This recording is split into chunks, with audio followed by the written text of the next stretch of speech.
brought you by Silver Pumps and Motors. Top quality और consistent performance के लिए सिर्फ सिल्वर पंप्स नाम याद रखना. ఎస్ ఇప్పుడే మనం చూసాం ఉదయం మనం శ్రీనగర్లో 2 ఫైటర్ జెట్లను కూల్చేసింది మన భారత్. ఇప్పుడు గుజరాత్ కచ్ సరిహద్దులో కూడా అదే జరిగింది. పాకిస్తాన్ డ్రోన్లను కూల్చేశారు. గగన తలంలోనే డ్రోన్లు కూల్చేసింది మన రక్షణ వ్యవస్థ. ఎస్ రాత్రి నుంచి పాకిస్తాన్ నుంచి డ్రోన్ల దాడి జరుగుతూనే ఉంది.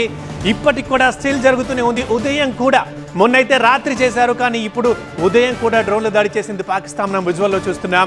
ఇది గుజరాత్ కచ్ సరిహద్దులకు సంబంధించిన దృశ్యం. గుజరాత్ కచ్ బార్డర్లో పాకిస్తాన్ డ్రోన్ ని కూల్చేసింది భారత రక్షణ వ్యవస్థ. అది కూడా గగన తలంలోనే డ్రోన్ ని కూల్చేసింది రక్షణ వ్యవస్థ. రైట్, ఒకసారి మనం విజువల్లో క్లియర్ గా చూస్తే పాకిస్తాన్ ఆలోచన, పాకిస్తాన్ బుద్ధి, పాకిస్తాన్ వైఖరి మనకు క్లియర్ గా అర్థమైపోతుంది. మనం ఉగ్రవాద స్థావరాన్ని లేదా పాకిస్తాన్ యొక్క వైమానిక స్థావరాన్ని లక్ష్యంగా చేసుకుంటే ఇప్పుడు మీరు చూస్తున్నారు అది పౌర నివాసం, సాధారణ పౌర నివాసం. ఒక మేడ అక్కడ కనిపిస్తోంది. సో మీతో పని చేసినందుకు చాలా సంతోషంగా ఉంది. మీరే బెస్ట్ బాస్. ఇప్పటి వరకు మేనేజర్ గా ఉన్నాను, ఇప్పుడు బాస్ అవుతాను. ఎలా? బాస్ వాలా బాస్ వాలా బీ ద బాస్.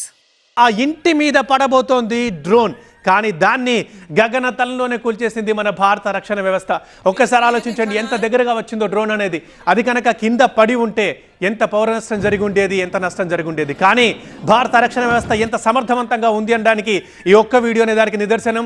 గగన తలంలోనే ఆ డ్రోన్ ని కూల్చేసింది. ఎస్, ఇక్కడనే మనకు క్లియర్ గా అర్థమైపోతుంది పాకిస్తాన్కి ఒక లక్ష్యం అంటూ లేదు. భారత్ దెబ్బతీయడం ఒక్కటే. అది సాధారణ పౌరులు కానీ, జనావాసాలు కానీ, ఊళ్ళు కానీ, నివాసాలు కానీ, ఏదైనా కానీ అక్కడ ఇంటి మీద పడబోతున్న డ్రోన్ని మనం చూస్తున్నాం. భారత రక్షణ వ్యవస్థ ఎవ్వరికి ఏం కాకుండా సక్సెస్ఫుల్గా దాన్ని గగన తలంలోనే కూల్చేసింది.